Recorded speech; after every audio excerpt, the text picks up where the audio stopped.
Hello, and welcome back to Ant's Gaming Suite. This is your host, Anthony, and we are playing some more Lost Ark. I've got plenty of more guides for you. However, if you are a new comer to Lost Ark, it is one of the biggest MMOs lovers out there. It is an absolute fantastic game with a lot of endgame gear, but today's topic is all about endgame guide on what to do once you hit level 50. I know there isn't a lot of people who are aware of what they want to need to do, but before we jump straight into it, make sure you guys hit that like, hit the subscribe, and also hit that notification bell. That will be greatly appreciated. So as I was saying, a lot of people don't know what to do once they hit level 50 unless you have some friends that can help you or you read some guide. But if you are one of those guys that don't want to be or can't be bothered reading guides, this is the video for you. So the game is filled with loads and loads of different quests. There's a whole bunch of collectible items, powerful loots once you hit level 50, and it gets even crazier, right? And since you're here, I assume you're looking for ways to get through the end game the best way possible. Well, if that's the case, I've got everything covered in this video once you hit level 50 for all those who are starting out in Lost Ark the past couple of days or even today. So without any further ado, let's get started. So the first thing you need to keep in mind is always try and do your main story mode.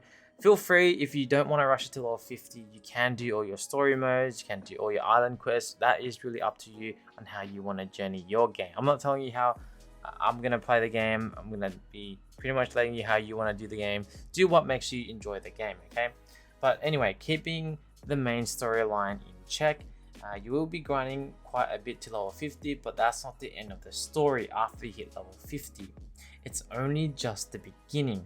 And if you will, so even if you have reached that level 50 milestone, you should be sticking with the main story quest anyway post level 50. As you continue following the main storyline and reach Vern Castle at level 50, only then you'll be able to unlock a whole bunch of new endgame items and activities that the developers have kept in store for us. These activities include gear hooning systems, you have your chaos dungeons, and a whole bunch of other things the developers has for in-game activities. At this point, you want to continue completing the main story mission, which is located at North Vern storyline. As you unlock the icebreaker ship, you will be able to get to the Shushir region. Once you get access to Shushir region, which is pretty much north of Vern, you'll be able to complete the storyline mission from there, which then will reward you with 302 endgame gear, which also has a number of high tier content. But it really depends on whether you're going to go to the auction house and purchase 302 or you farm them through the chaos dungeon. Really up to you. Okay, so that's the first thing done. The second thing that I really want to talk about is your first class awakening ability. So awakening abilities are a must if you really want to get the most out of your class. So if you have done it on early, congratulations. In order to get your first class awakening, it's a fairly simple quest when you get to level 50. All you have to do is go to Trixon and speak to Beatrice to get your quest started. It is simply playing a song and it will simply take you to Beatrice. Your quest might be a little bit different from player to player based on the class that they are playing, so don't worry if your friend's quests look a little different than yours. Finishing the quest will help you unlock the full potential of your class, and it's one of the most important things you need to do in the end game gear.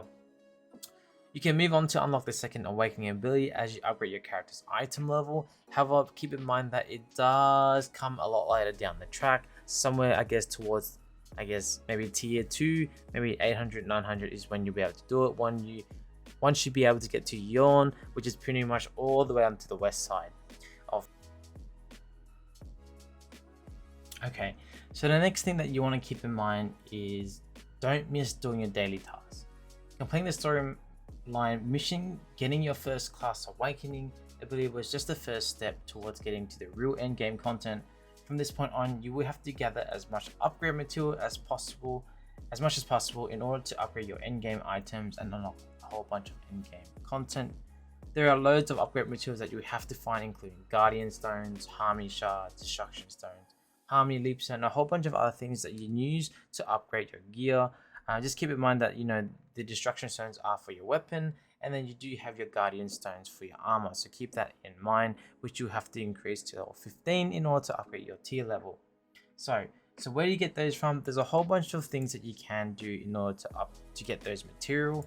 The first thing is, in any major city or town hall, you do have the option of doing activities or participating activities called Chaos Dungeons. You can do Guardian raids, Abyss raids, which all give you those materials for you to collect. And of course, Chaos Dungeon is my favorite endgame activity, where you have to defeat a whole bunch of enemies within a limited amount of time. It's super fun, super chaotic, and you can do it twice every day. Another one that you need to keep in mind on is Daily's Una task. So Daily's Una task is one of the most important things that you need to do, and pretty much the side quests that you should be interested in are the ones that reward you the upgrade material. So when I speak of about upgrade materials, I'm looking, okay, do you need life shards, or do you need to get the life leap stone for you to upgrade your ability? Most of the time, life leap stone or harmony leap stone are the ones that you kind of need more, so you would lean more towards in doing Una's daily task, which you can do 3 times every single day, as well as 3 times per week. It's a great way to get your hands on the upgrade material that you need, and they're very efficient, so that is my other advice. So now we move on to the last thing here, so Abyssal Dungeon, which I have touched briefly on in my last tip. However, moving on, and then the next thing that you really want to focus on is unlocking the Abyssal Dungeon. And by completing the Northern main quest, you will have the opportunity to gain items of level 340 and above. Abyssal Dungeons is a really great way to earn materials in Lost Ark, especially towards your endgame gear once you hit from tier 1 to tier 2 to tier 3 grind. And there's a whole bunch of challenges because a lot of the boss in all the Guardian raids or the Abyssal Dungeons, they all have their own unique mechanics. And usually towards, I say, the second last boss and the last boss is generally where it gets a really bit difficult, but it's still very manageable. However, the number of upgrade materials that you get as a reward makes it very worthwhile in all the trouble. You will be spending quite some time in these dungeons collecting the rewards, but once you do, you will be able to use them to purchase some really high tier items, upgrade your weapons, and help you progress through the game.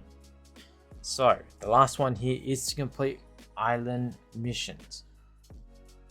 So adventure islands are also a really great way to earn a lot of the materials or the upgrade materials that you need. You can do adventure island missions after you have done your dailies and weekly tasks. However, most of these tasks are time sensitive, so you have to keep an eye on everything you log into your game and finish up your dailies. Using your cells, you can also explore different islands and find different types of upgrade material. These upgrade materials are mostly similar to what you have earned previously on the endgame gear activities before. So I will make a short guide in terms of where you would want to go from T1 to find pretty much everything, because I believe there is a guide out there that does a island hopping in the game, which will get you to 460 fairly easy, and I will do a guide to make sure that everyone is aware of this and how to do so. Alright, the next thing is make sure you get access to Rescheduled. After all your daily quests, you've done your weeklies, you've done all your other ones, you really eventually want to reach Rescheduled. It is your gate to reach tier 2 of the end game. But the problem is you won't be granted access to Rescheduled until you reach item level 460, which is why doing the island is very important.